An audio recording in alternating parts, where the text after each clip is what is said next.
I'm just a loser, shouldn't be with ya. Guess I'm a quitter.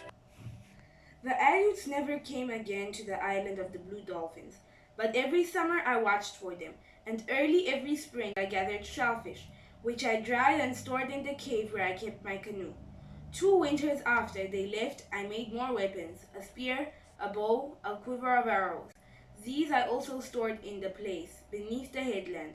So, if the hunters returned, I would be ready to go to another part of the island, to move from cave to cave, living in my canoe if necessary. For many summers after the Aleuts had gone, the herd of otter left Coral Cove. The old otter, which had survived the Aleut spears and by now were aware that the summer was a time of danger, would lead the herd away. They went far off to the kelp beds of tall rock where they stayed until the first storms of winter. Often, Ronto and I would go out to the rock and live there for several days, catching fish for one and me and the others I had come to know. One summer the otter did not leave, the summer that Ronto died, and I knew then that none of the otter who remembered the hunters were left.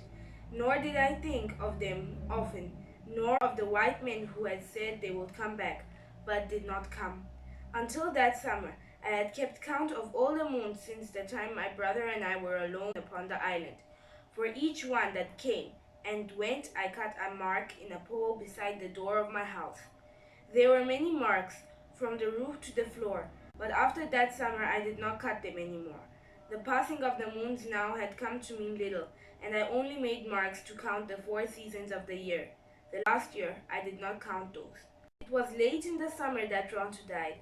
The days since spring, whenever I went to the reef to fish, he would not go with me unless I urged him to. He liked to lie in the sun in front of the house, and I let him, but I did not go so often as in the past.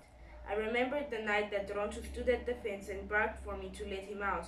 Usually he did this when the moon was big, and he came back in the morning. But that night there was no moon, and he did not return. I waited all that day for him until almost dusk, and then I went out to look for him. I saw his tracks and followed them, over the dunes and a hill to the lair where he had once lived.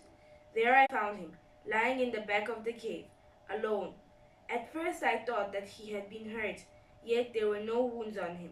He touched my hand with his tongue, but only once, and then he was quiet and scarcely breathed. He had fallen, and it was too dark for me to carry Ronto back. I stayed there. I sat beside him through the night and talked to him. At dawn I took him in my arms and left the cave. He was very light, as if something about him had already gone. The sun was up as I went along the cliff. Gulls were crying in the sky. He raised his ears at the sound, and I put him down, thinking that he wished to bark at them, as he always did. He raised his head and followed them with his eyes, but did not make a sound. "Ronto," I said, "you have always liked to bark at the seagulls. Whole mornings and afternoons you have barked at them. Bark at them now for me." But he did not look at them again. Slowly he walked to where I was standing and fell at my feet. I put my hand on his chest.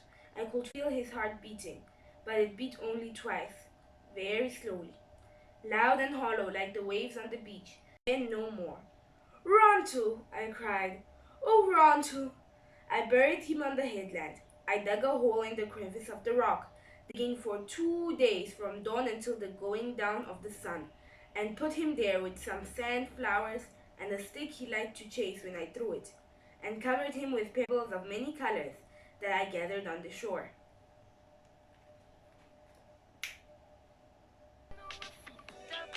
And now, chapter 26.